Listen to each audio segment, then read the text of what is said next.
Yo, hey, xin chào tất cả các bạn, chào mừng các bạn đã quay lại với channel của mình.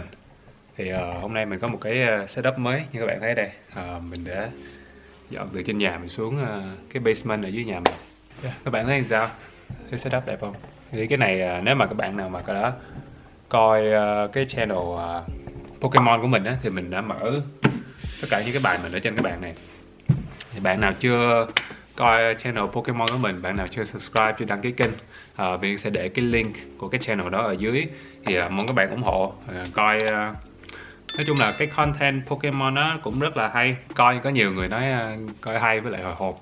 Thì Viên sẽ chia thời gian, một nửa trên cái channel này Viên Nguyễn làm về thời trang, và một nửa thời gian qua bên Pokemon. Đơn giản là vì Viên thích làm content Pokemon, tại vì thời trang bây giờ cũng ít content với Viên, cũng ít ý tưởng quá, cho nên cũng không có idea gì nhiều để mà làm về thời trang, cho nên làm Viên chia một nửa thời gian qua bên đó. Thì mong các bạn ủng hộ channel bên đó và tiếp tục ủng hộ channel bên này và follow Viên trên Instagram. Ok, thì các bạn đã đọc cái tựa đề video này rồi thì các bạn biết là what happened. So tháng 4, như tháng 3, tháng 4 gì đó, tháng 3, tháng 4 gì đó, có một người stylist bên Đức, bên Germany nhắn tin cho Viên. Có hai người nhắn tin cho Viên, một người ở Mỹ, một người bên Đức. Một người bên Mỹ họ nói là tao muốn mua cái áo Issey Miyake của mày bán bao nhiêu. Rồi nó offer, nó trả giá mới đầu 8.000 Viên từ chối, xong rồi nó trả thêm 9.000 Viên cũng từ chối luôn.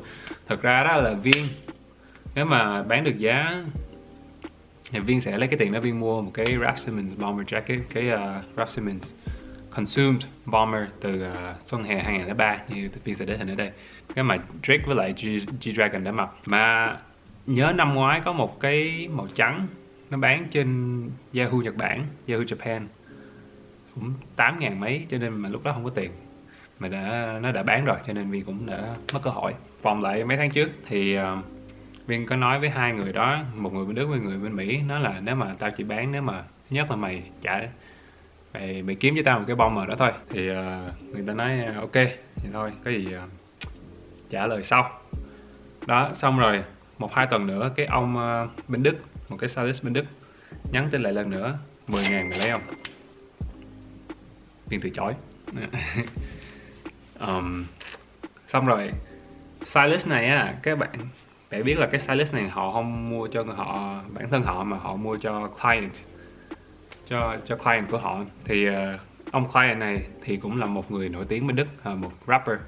Viên thì chắc Viên nghĩ Viên cũng không nên để tên họ, nhưng mà các bạn có biết là rapper từ Đức. Ok, và stylist cũng rất là dễ thương.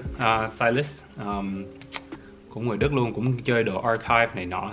Sau này họ mới nhắn tin là ok 11.000 lấy không? Viên từ chối. 12.000 đô 12.000 đô các bạn, 12.000 đô. Lúc đó Viên mới hỏi là oh shit, like trong đầu mình là oh shit, like bruh, 12.000 đô.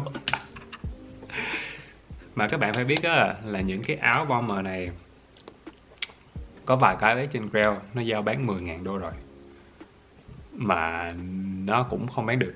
Tại vì sao? Thứ nhất là size của Viên là size large, size L, size đó rất là hiếm. Thứ hai là cái client của bạn stylist này là cũng hơi nặng cân, cho nên họ cần cái size lớn, mà kiếm size lớn rất là khó. Các bạn biết đồ Nhật rồi, đồ Nhật fit rất là nhỏ. Nhưng mà đó thì họ mới nói là ok, tao cho một cái offer 12.000, please do it. Rồi Viên quên nói nữa là Viên được giới thiệu qua Ryan Trần. Nếu bạn chưa biết Ryan Trần thì Ryan Trần là mod của VFC, Vietnamese Fashion Talk, với lại một vài fashion group trên Facebook nữa, như là High Fashion Talk. Ryan cũng đã mấy tháng trước cũng đã nói Viên là có nhìn như có một người bên Đức interested về cái áo này. Xong rồi Viên cũng đâu có ngờ là họ cũng đã nhắn tin Viên, đâu biết đâu. Rồi 12.000 cái gì, xong rồi Viên nói là oh shit, này phải lấy cái offer này thôi, không lấy là ngu. Thiệt, không lấy là ngu. 10.000 thì maybe, mà 12.000 không lấy là ngu. Viên ra điều kiện là Thứ nhất, phải trả tiền ship cho Viên.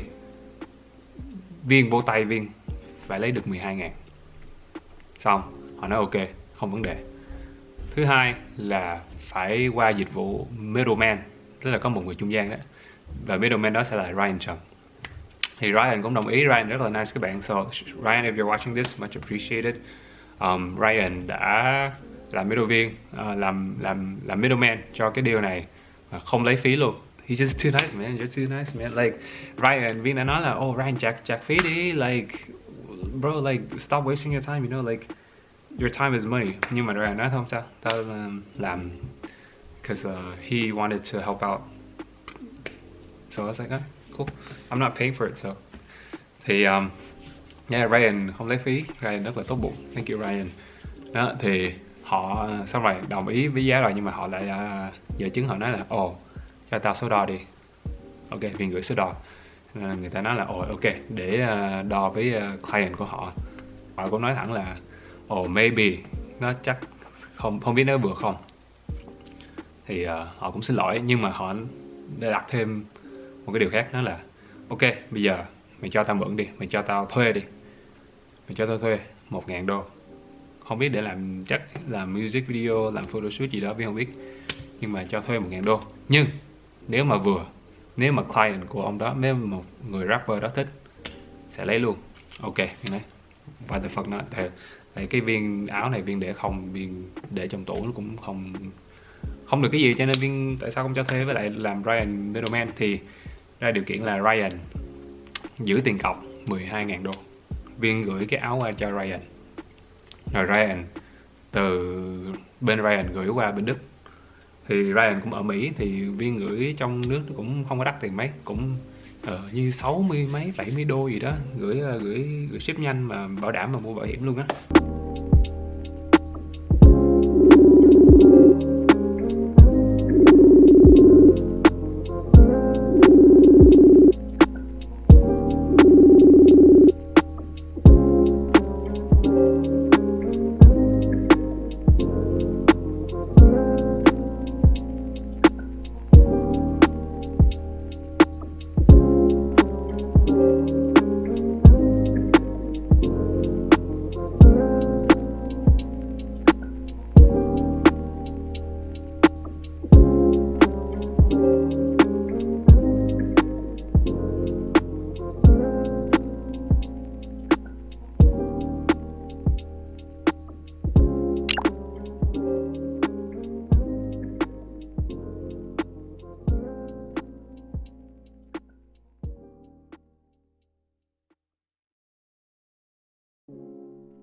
Xong rồi từ Ryan giữ hết 12.000 tiền cọc, rồi Ryan ship qua bên Đức. Ryan ship rất là nhanh luôn các bạn, like, mọi người làm việc rất là professional, rất là. Nhưng mà tới khi nó vô bên địa bàn Đức, vô cái border, vô cái biên giới của Đức, nó bị kẹt ở trong custom, nó bị kẹt ở trong hải quan. Trời ơi, lúc đó xì chết lắm luôn á, kiểu giống như là like what the fuck, like 12.000 đô của mình, you know. Xong rồi Ryan phải gọi điện thoại cho UPS, rồi người bên Đức cũng phải gọi điện thoại cho UPS, gọi cũng chừng hết một tuần luôn á, một tuần gọi điện thoại mấy chục cuộc qua UPS. Oh shit, like what happened, where is my jacket, where is the package, like why is it stuck in customs, tại sao nó ở hải quan lâu như vậy.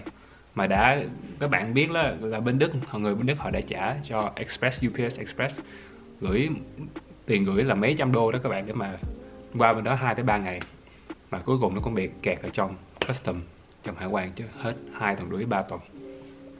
Xong rồi thì cuối cùng mới biết là bên Đức bị lockdown, bị giãn cách xã hội đó, thì cũng xui. Họ trả tiền đắt như vậy cũng thấy hơi tội nghiệp họ, nhưng mà thôi không sao. Thì Viên trong đầu Viên cứ nghĩ là like if anything happen, nếu mà cái chuyện gì xảy ra thì Viên nghĩ Ryan sẽ giúp đỡ Viên, và bên kia họ cũng sẽ thông cảm, tại vì Viên đã làm xong nhiệm vụ của họ rồi. Cái đó là họ phải deal với UPS, không phải deal với Viên. Đó, cái thứ hai bên kia dở là họ khai cái giá trị của cái áo thấp để mà họ không có bị đánh thuế. Tại vì nếu mà khai giá trị 12.000 đô là nó đánh hết không biết nó đánh thuế, không biết thuế bên Đức nhiêu, mà Viên nghĩ rất là sẽ là cao đó. Cho nên thì nếu mà có bị mất á, thì họ chỉ được đền bù cái giá trị thấp mà họ đã khai trên cái bản hải quan thôi. Đó thì Viên cũng hơi lo bên họ, nhưng mà you know like it is what it is, like Viên chỉ có thể làm như đó thôi. Like Viên cũng cái này là lần đầu tiên là Viên bán cái món đồ nó đắt tiền như vậy luôn á, thiệt luôn á. Cái này là cái sale mà lớn nhất trên đời Viên luôn á. Kiểu Viên cũng ít bán quần áo đó các bạn, mà thường Viên mà họ cho offer rất là tốt, quá tốt đi, cho nên Viên không có từ chối được. Cuối cùng thì sau 2 tuần rưỡi 3 tuần nó đã tới bên Đức và vô tay được ông rapper. Thì ông mặc vô nói hơi chật đó, xong ngày Viên nói ok thôi, thì mình được $1.000 để mà cho thuê. Xong ngày hôm sau họ nhắn he likes it, he wanna keep it. Hey, Alabama Maradona chap motherfucker. Mà là Alabama chap. Ta cùng khiêu vũ như điệu mambo. Đeo cái túi chéo tưởng anh giang hồ, nhưng sự thật anh đang muốn nhảy như điệu tango. Đó thì yeah, $12.000 vô tay. Các bạn sẽ hỏi mình mua cái áo đó bao nhiêu. Thì Viên mua cái đó 2 năm trước, mua tháng 4 2019 là $2.450. Hôm đó Viên nhờ Kha bên Hidden Archive pick up hộ, tại vì Kha ở Viên kiếm được deal ở trên Grail, xong rồi Kha mới đi Viên mới hỏi là ông đó, ông ở cái người bán đó ở Vancouver, Canada. Kha bên ở Vancouver thì Kha đã pick up cho Viên. Rồi Viên giữ cũng được 2 năm. Thì sau 2 năm đó cái áo jacket này nó có rất là nhiều hype. Những cái trang archive hay là Hidden NY trên Instagram đó, họ cũng post về cái jacket này rất là nhiều, cho nên có rất nhiều người để ý, có rất là nhiều người muốn cái jacket này sau 2 năm. Cuối cùng Viên lời cũng được gần $10.000 cho cái áo. Thì Viên cũng thẳng thắn với các bạn mà, Viên đâu có gì để mà giấu giếm đâu. Thì nói ra cái này là một trong những transaction giao dịch lớn nhất trong đời Viên. Thiệt luôn á, từ trong không ngỡ nào là mình lời được như vậy sau một cái jacket. Cái món mà Viên lời thứ hai mà Viên đã bán trước đây á, thì là một cái Supreme Harajuku Snakeskin box logo mà chỉ store opening, Harajuku store opening box logo pink, cái box logo da trắng mà màu hồng á, mà chỉ phát ra trong cái party, trong cái opening party của cái tiệm Supreme ở Harajuku thôi. Thì hôm bữa đó Viên mua năm 2017, Viên mua 300 mấy, Viên rất là hên Viên mua được 350. Lúc đó trước khi là 1-2 tháng trước khi Supreme nó lên, nó bùng nổ lên đó các bạn. Đó thì Viên mua được 350, 325 gì đó. Rồi bán được $2.000 chừng 1 năm sau, phải không? $1.700, holy shit này. Nên là Viên nghĩ mình sẽ không bao giờ mình lời bán kiếm được cái gì mình lời như vậy, ai về. Thì các bạn sẽ hỏi mình làm gì với $12.000 đó. Đơn giản thôi, mua bài Pokemon, đầu tư vô Pokemon, mua bài Pokemon. Thứ hai là mua stock Bitcoin, Dogecoin. Má, bữa mua Dogecoin nó xuống quá trời luôn, xuống hơn nữa luôn, xui. Mà thôi Viên cũng không bỏ nhiều với Dogecoin, chỉ có $400. Giờ xuống hết còn mẹ nó còn 200. Thì còn mấy cái stock còn lại thì nó vẫn giữ giá. 1.000 Viên mua cái áo pick up jacket thì các bạn sẽ thấy trong video tới. Và 1.000 còn lại Viên biếu phụ huynh, cho phụ huynh mua đồ. 8.000 còn lại thì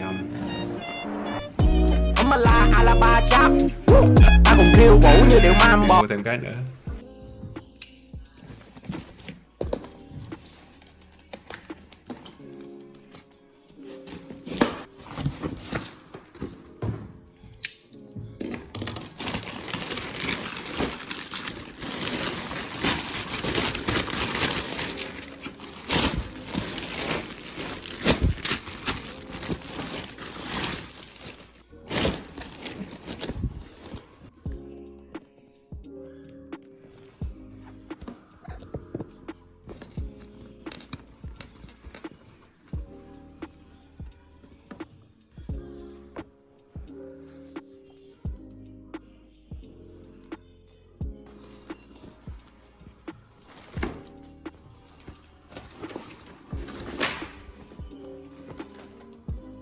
Được. Hôm bữa hên thiệt luôn các bạn, bán xong á, kiểu 1-2 bữa sau bán xong á, Viên lên trên Grail kiếm được cái này, mà Viên message cho người bán họ không trả lời. Viên tức mình, Viên vô cái account của người bán thì họ nói là họ ở bên châu Á, bên Asia, rồi Viên kiếm cái tên, cái username của họ đó trên Instagram thì thấy ra là cái đó là một cái shop bán đồ vintage, bán đồ archive bên Hàn Quốc, bên Busan. Rồi Viên nhắn tin thẳng trên Instagram shop luôn, thì shop rất là professional. Viên sẽ, như nó gọi là Blanco Store thì phải, Viên sẽ để link của cái shop ở dưới. Thì Viên cũng đâu có mập đâu, Viên cũng ốm, Viên 68kg, cao 1m78 đó, thì Viên cái này là size medium. Viên mặc vừa mặc rất là đẹp luôn á. Hình như cái kia nó hơi to so với Viên, thì Viên mặc cái này nó ngắn hơn xíu, nhìn đẹp hơn nhiều, cho nên Viên quất luôn 8.000 đô bộ cái áo này. Y chang, condition y chang, thì có khi cái mặt nó bị ố tí xíu thôi, nhưng mà mặt bên trong mà ai nhìn được thấy cái mặt đâu, không kè. Đó, thì Viên legit check mọi thứ, thì Viên trả tiền giao dịch qua PayPal rồi mình này nọ, đơn giản vậy thôi. Rồi shop rất là professional, shop gửi qua FedEx 2-3 ngày tới. There you go. Các bạn, Viên đã review cái jacket này cũng mấy lần rồi, thì Viên sẽ để link ở đâu đó trên này, ai muốn coi thì coi. Viên chỉ muốn cho các bạn kể lại cái chuyện này cho các bạn nghe. Thấy chuyện này nên đáng kể, tại vì nó rất là historical với Viên. Nó xuống lịch sử những cái sale mà Viên bán được lời nhất trong cuộc đời mình.